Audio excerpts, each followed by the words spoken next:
ಪರಿಹಾರ ಕೇಳಕ್ಕೆ ಅಂತ ಶಾಸ್ತ್ರಿಗಳ ಹತ್ರ ಕರ್ಕೊಂಡ್ ಹೋಗ್ತಾ ಇದ್ಯಾ? ಯಾರ್ ಶಾಸ್ತ್ರಿಗಳು ಅಂತ ಹೇಳ್ತಾನೆ ಇಲ್ವಲ್ಲ? ಅತ್ತೆ, ನಮ್ ಮನೆಯಲ್ಲಿ ಒಳ್ಳೇದ್ ನಡಿಬೇಕು ಅಂತ ನೀವ್ ಆಸೆ ಪಟ್ಟಿದೀರ ತಾನೆ? ಆದ್ರೂ ತುಳಸಿ. ಅತ್ತೆ, ನೀವೇನ್ ಆಸೆ ಪಟ್ಟಿದಿರೋ ಅದು ನಡ್ದೇ ನಡೆಯುತ್ತೆ. ನಡೆಯೋ ಥರ ನಾನ್ ಮಾಡ್ತೀನಿ. ತುಳಸಿ, ಇನ್ 1 ತಿಂಗಳಲ್ಲಿ ಅವಳೇ ಮನೆ ಬಿಟ್ಟು ಹೋಗ್ತೀನಿ ಅಂತ ಹೇಳಿದಾಳೆ. ಅಲ್ಲಿವರೆಗೂ ನೀನ್ ಸುಮ್ನೆ ಇರ್ಬೋದಲ್ವಾ? ಏನತ್ತೆ ನೀವು ಅವಳು ಹೇಳಿರೋದನ್ನ ಇನ್ನ ನಂಬ್ಕೊಂಡಿದ್ದೀರಾ? ಅವಳಿಂದ ನಮ್ಮನೆ ನೆಮ್ಮದಿ ಹಾಳಾಗಿದೆ. ಧ್ರುವ ಮಾವನ್ ನೆಮ್ಮದಿ ಹಾಳು ಮಾಡ್ಬಿಟ್ಟಿದ್ದಾಳೆ. ಅಲ್ಲ, ಅವಳು ಭಾಷೆ ಕೊಟ್ಟಿರೋದನ್ನ ನೀವಿನ್ನೂ ನಂಬ್ಕೊಂಡಿದ್ದೀರಾ ಅಂದ್ರೆ ಅಯ್ಯೋ, ನನ್ಗ ಅರ್ಥನೇ ಆಗ್ತಾ ಇಲ್ಲ.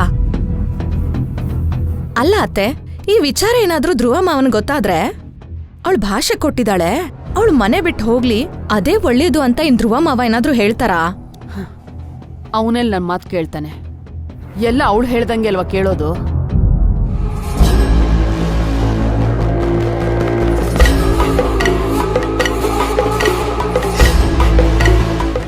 ಆ ಅಧಿಕಾರನ ತಗೊಂಡಿರೋದು ಅವಳೇ ಅತ್ತೆ. ದೇವ್ರನ್ನು ಕೂಡ ಅವಳು ವಶ ಪಡಿಸ್ಕೊಂಡ್ಬಿಟ್ಟಿದ್ದಾಳೆ. ನೀವೇ ನೋಡಿದ್ರಲ್ಲ, ಅವಳು ತಂದಿದ್ ವಿಗ್ರಹ ನಮ್ಮನೆ ದೇವ್ರ ಮನೆಯಲ್ಲಿದೆ. ಹೌದು ತುಳಸಿ, ನಾನು ಅಷ್ಟು ಹೇಳಿದ್ರು ನಮ್ಮ ಮನೇಲಿ ಕೊನೆಗೂ ಆ ವಿಗ್ರಹ ಇಟ್ಲು. ಆ ಮನೇಲಿ ನನ್ ಮಾತಿಗೆ ಬೆಲೆನೇ ಇಲ್ದಂಗ್ ಆಗ್ಬಿಟ್ಟಿದೆ.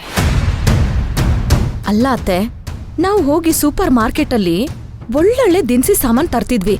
ಆದ್ರೆ ಇವಾಗ ಅವಳು ಯಾವ್ದೋ ಕಾಂಜಿ ಪೀಂಜಿ ಅಂಗಡಿಗೆ ಹೋಗಿ ದಿನಸಿ ಸಾಮಾನ ಮನೆಗ್ ತಗೊಂಡ್ ಬಂದಿದ್ದಾಳೆ. ಅದೆಲ್ಲ ನಮ್ದೇ ತಪ್ಪು. ಲಿಸ್ಟನ್ನ ಬರೀದೆ ಸೈಲೆಂಟ್ ಆಗಿದ್ವಲ್ಲ, ಅದಕ್ಕೆ ಇದೆಲ್ಲ ಆಗಿದ್ದು.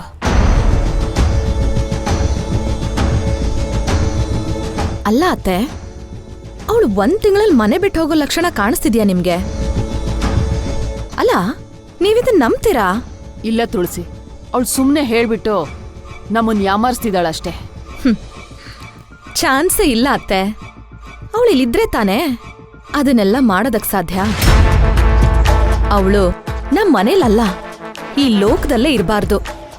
ಹಾಗ್ ಪ್ಲಾನ್ ಮಾಡಿದೀನಿ. ಏನಂದೆ? ಈ ಲೋಕದಲ್ಲೇ ಇರಲ್ವಾ? ತುಳಸಿ, ನೀನ್ ಏನ್ ಹೇಳ್ತಿದ್ಯಾ? ನನ್ಗೆ ಅರ್ಥ ಆಗ್ಲಿಲ್ಲ. ನಾನ್ ಅರ್ಥ ಮಾಡಿಸ್ತೀನತ್ತೆ.